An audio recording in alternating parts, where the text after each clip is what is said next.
సరే పడుకో. ఏముందిలే ఇంకా పడుకో.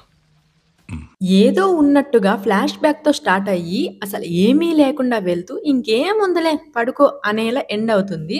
'ఓ Bhama Ayyo Rama' 2 hours 35 minutes run టైమ్‌తో నీరసం తెప్పించింది ఈ మూవీ అయితే. సుహాస్ మెయిన్ లీడ్‌గా నటించిన 'ఓ భామ అయ్యో రామ' మూవీ రివ్యూ.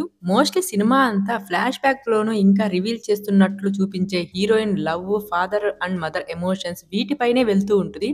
కానీ ఒక్క ఎమోషన్ కూడా ఒక్కటంటే ఒక్కటి వర్కౌట్ అవ్వలేదు. ఆ క్లైమాక్స్ ట్విస్ట్ కూడా వాల్యూ లేకుండా, యూజ్ అవ్వకుండా పోయింది లాస్ట్‌కి.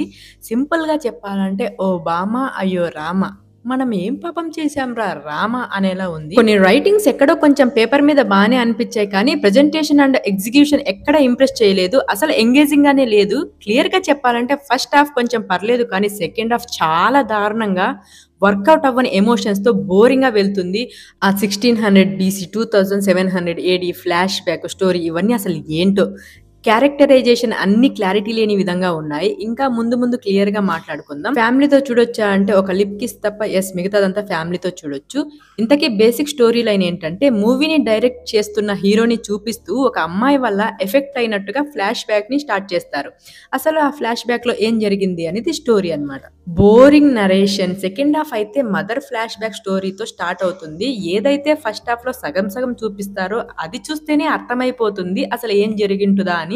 దాన్ని మళ్ళీ సెకండ్ హాఫ్ లో స్టార్ట్ చేసి 15 మినిట్స్ రన్ టైమ్ తో ఎలాబరేట్ చేస్తూ నీరసం తెప్పించింది. సినిమా థియేటర్స్ కు వెళ్లి సినిమాని చూడకుండా వినేసే అలవాటున్న హీరో. హీరోయిన్ ఏమో బీసీఏడీలోకి వెళ్ళి స్టోరీస్ చెప్పడం, కాలేజ్ సెట్టింగ్స్ ఇలాంటివి ఏదో పెట్టినట్టుంటాయి కానీ ఏం వాల్యూని యాడ్ చేయలేదు మూవీకి. అసలు హీరోయిన్ యొక్క క్యారెక్టరైజేషన్ సరిగ్గా లేవన్నమాట. క్లారిటీ లేకుండా ఎంబీఏ చేసిన వాడు ఆ టైంలో మాస్టర్స్ చేద్దాం అనుకుంటున్నా అని చెప్పి అసిస్టెంట్ డైరెక్ట్ గా రికమెండేషన్ తో జాయిన్ అవుతాడు. ఒక పక్క హీరోయిన్ ఏమో ఇంకా ఏం పని పాట లేకుండా హీరో కోసమే తిరుగుతున్నట్టు ఉంటుంది. ఒక పాయింట్ లో సెకండ్ హాఫ్ లో సినిమా ఎయిమ్ ఏంటి, అసలు మేకర్స్ ఏం చేద్దాం అనుకున్నారు, ఏం తీద్దాం అనుకున్నారు, వాళ్ళకైనా క్లారిటీ ఉందా అనేది తెలియకుండా పోయింది. హీరో కూడా సక్సెస్ఫుల్ డైరెక్టర్ గా మూవీస్ ని స్టార్ట్ చేసి ఒక అమ్మాయి వల్ల జీవితం ఇలా అయిందంటూ ఫ్లాష్ బ్యాక్ లోకి వెళ్ళి స్టోరీ స్టార్ట్ అవుతుంది. లవ్ స్టోరీలో ఒక్క సీన్ కూడా ఫీల్ గుడ్ అనేలా లేదు. మాట్లాడితే Ramanaidu studio, Saradhi studio first half అంతా ఇదే గోల చూపిస్తారు. ఇంకా అసలు హీరోకి అంబిషన్స్ కానీ సీరియస్నెస్ కానీ అసలు ఏముండవు ఈ సినిమాలో.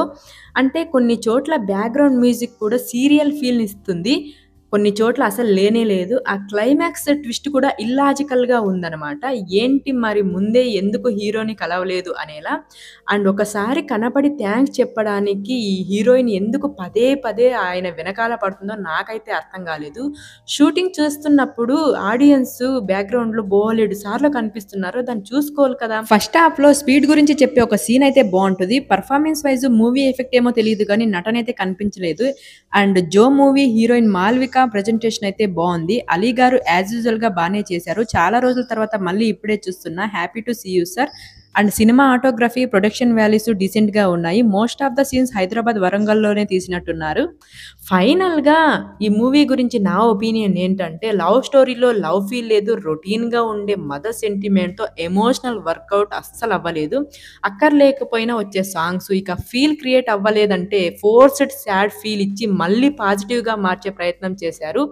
ఓవరాల్ గా డిసప్పాయింట్ చేసిన మూవీ. సో ఇదన్నమాట నా రివ్యూ కనుక మీకు నచ్చినట్టయితే లైక్ చేసి, షేర్ చేసి, సబ్స్క్రైబ్ చేసుకోండి. అసలు డిసప్పాయింట్ చేయను. మీరు కనుక ఈ మూవీ చూసి ఉన్నట్టయితే మీకు ఎలా అనిపించిందో కామెంట్ చేయండి. సో ఇదన్నమాట 'ఓ భామ అయ్యో రామ' రివ్యూ. ఇంకొక రివ్యూతో మళ్ళీ కలుసుకుందాం. Thank you. జై హింద్. బాయ్.